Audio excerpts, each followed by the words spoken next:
o gol do Flamengo foi fruto de uma, assim, a gente pode falar, né, pô, a jogada tradicional, né, do Gabigol levantando.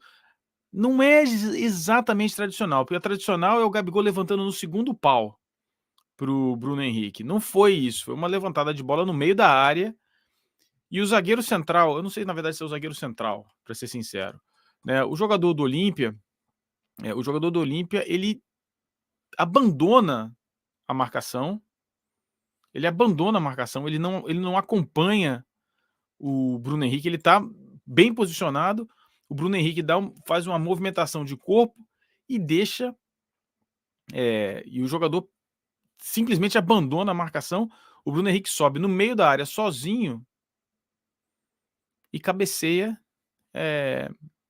para marcar o gol. Então não é a jogada tradicional. E assim, não dá para dizer que também que é fruto de uma jogada, né? Fruto de uma jogada trabalhada.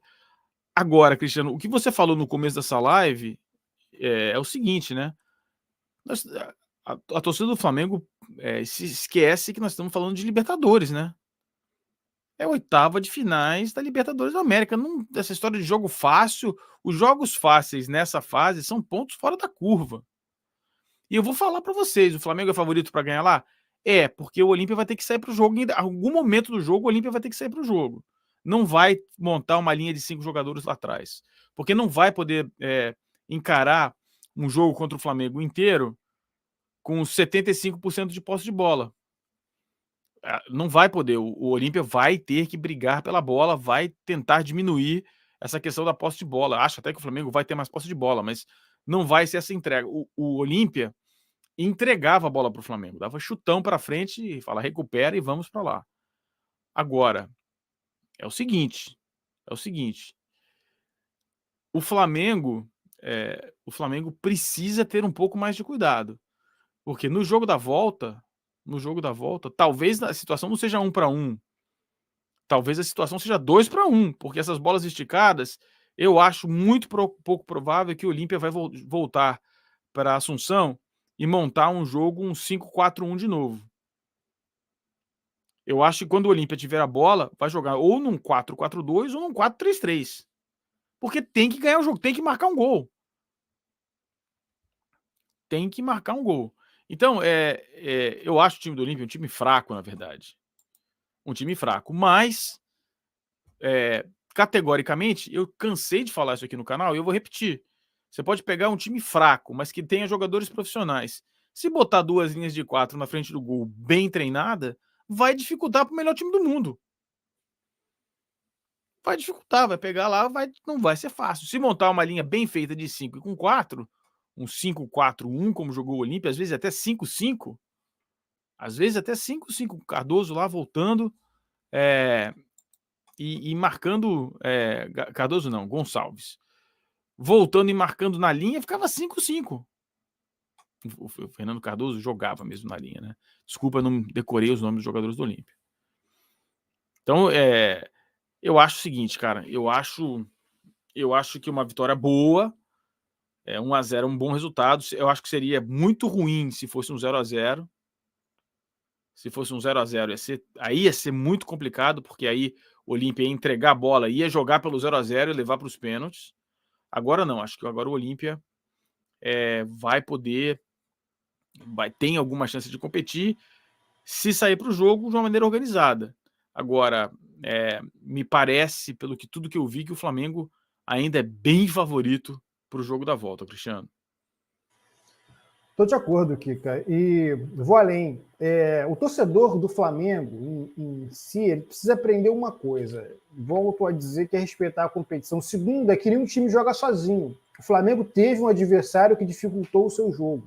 Organizado, é isso aí. Um adversário extremamente organizado de forma defensiva. É um time que fez aquilo que era proposto pelo Tique Arce. O Tique Arce, que era um puta de um lateralzaço. Né? Batia falta, chutava, cara.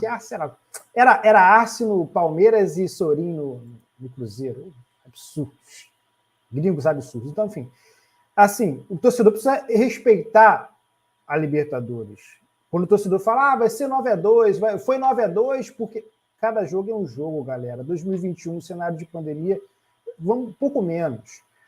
E sobre a estratégia, Kika, futebol independente, se ele é posicional, se ele é funcional ou se ele é disfuncional, ele é um jogo de disputa de espaços. Vence quem faz o que tiver de melhor quando ocupar esse espaço.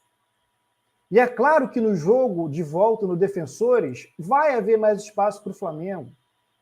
Há uma grande probabilidade, de o Bruno Henrique, um jogador que precisa de espaço, que é letal quando tem, fazer gol lá.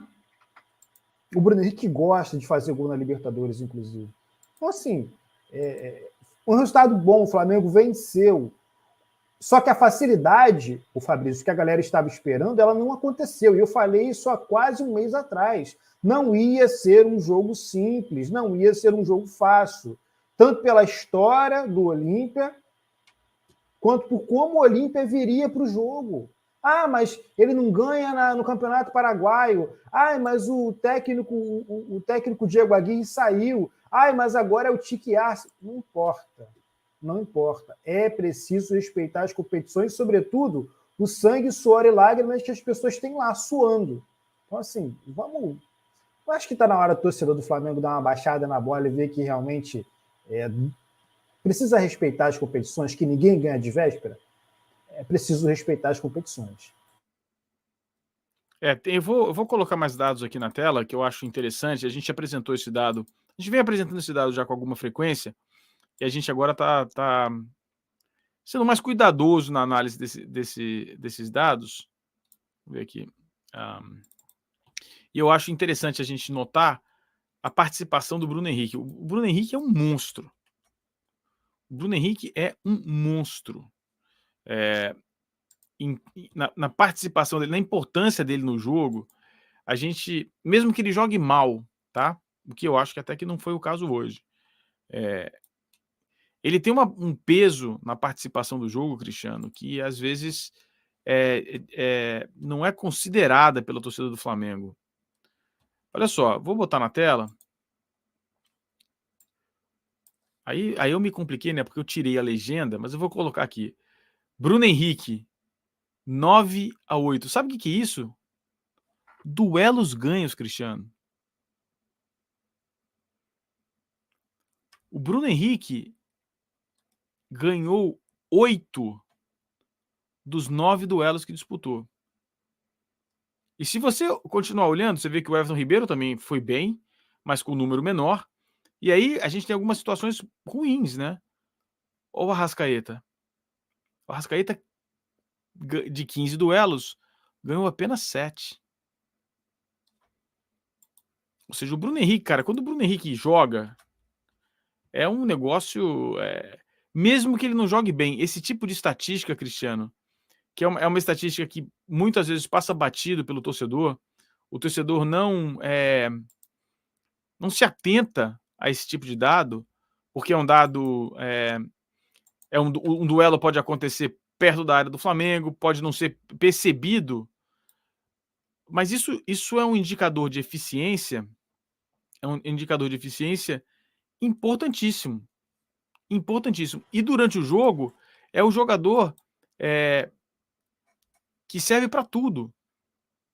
É o jogador do combate, é o jogador de passagem, é o jogador que você entrega a bola em momentos de desconforto. Então você olha aqui, ó, duelos ganhos no chão. O Bruno Henrique ganhou 8 de 9, aéreos 1 de 1, perda de bola 11.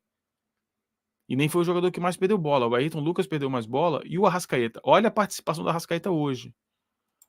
Não dá para dizer que o Arrascaeta teve um grande jogo.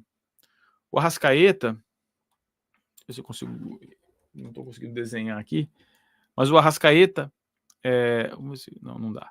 O Arrascaeta, de 15 duelos, ganhou apenas 7. Tá? Duelos aéreos nenhum. Perda de posse de bola, 34. Mais do que qualquer um. Muito mais do que qualquer um, porque o próximo na lista é o Gerson com 14.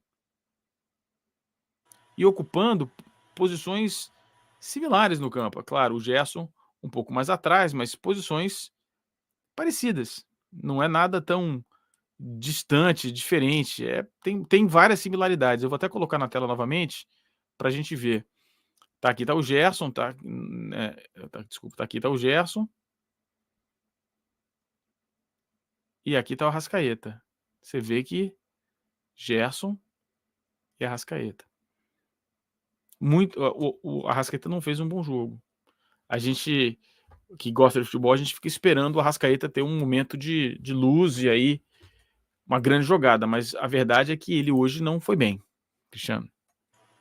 Não foi bem eu entendo por inúmeros motivos, né? As movimentações pela esquerda ainda me parecem confusas, né? Ainda são confusas. O Arrascaeta, ele competiu pouco no jogo de hoje, competiu bem pouco, na verdade, né? Com relação às definições de jogada. O Arrascaeta foi pouco participativo também. Temos que fazer para vender, inclusive. O Arrascaeta foi pouco participativo nos chutes de fora da área e, principalmente, o Arrascaeta não fez o que poderia ter feito mais vezes, quando ele deu um passe para o Bruno Henrique entre linhas, que o Bruno Henrique, na entrada da área, tirou do zagueiro e tirou muito do goleiro. Ia ser um golaço. Penso que o Olímpia, na próxima estratégia, talvez vindo com 2 linhas de 4, ou até com 3 atacantes, ele facilite para o Flamengo no próximo jogo. Porque ele não vai poder aplicar a mesma estratégia que fez no Maracanã, obviamente, por já começar o jogo perdendo por 1-0, precisando fazer gol, e precisando, sobretudo, vencer o time do Flamengo, que é um time que joga muito bem quando tem espaço. Então, é um prato cheio para quem gosta do espaço e sabe utilizá-lo. Lembrando que, se o Flamengo sofrer um gol até os 15 do primeiro tempo, quando será o abafa do Olímpia, a coisa volta a ficar um tanto quanto complicada. Então é preciso ter cuidado, pessoal, com essas expectativas desmedidas, na minha opinião, com relação aos jogos, porque cada jogo é um jogo, cada estratégia é uma estratégia. Vejam, o Flamengo não vai utilizar a mesma estratégia desse jogo para o jogo seguinte, da Libertadores. E o Olímpia tampouco, porque precisa fazer o resultado, e o regulamento está em favor do Flamengo. Então, é muito cuidado com esse achismo, porque esse mesmo achismo ele já foi praticado no Campeonato Brasileiro contra o América Mineiro, e o Flamengo normalmente não vai bem contra adversários que se retrancam. Então também não dá para o torcedor dizer mas o Olímpia veio disposto a se defender. É óbvio, ou vocês esperavam que o Olímpia fosse jogar de peito aberto contra o Flamengo, com tudo que o Flamengo tem. Cabe ao Flamengo vencer a retranca do Olímpia, e de qualquer time que se apresentar jogando na retranca contra o Flamengo. Tá? Por isso eu discordava de quando o pessoal falava assim que é o melhor adversário para o Flamengo. Eu falei, vocês estão loucos. Vocês estão loucos. Não é o melhor adversário. Perdeu a primeira na Libertadores. É um adversário duro, galera. Essa vitória precisa ser enaltecida. Apesar dos pesares, uma vitória razoável. O time não foi bem, não foi excelente, mas foi uma vitória. E uma vitória na Libertadores que pode colocar o Flamengo num patamar de escolher a estratégia que vai aplicar no próximo jogo. Diferente do Olímpia, que não tem outra estratégia senão vir para cima do Flamengo. Seja parceiro do Mundo na Bola.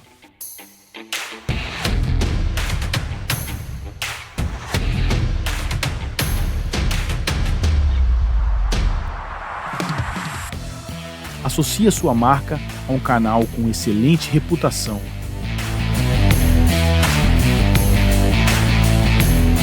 O canal está crescendo e tem grande abrangência e influência no futebol brasileiro.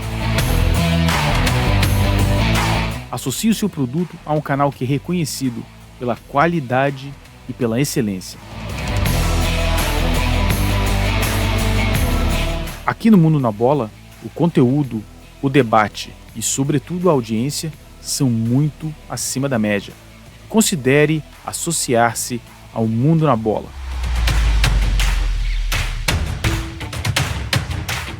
Então, considere ser parceiro comercial do Mundo na Bola.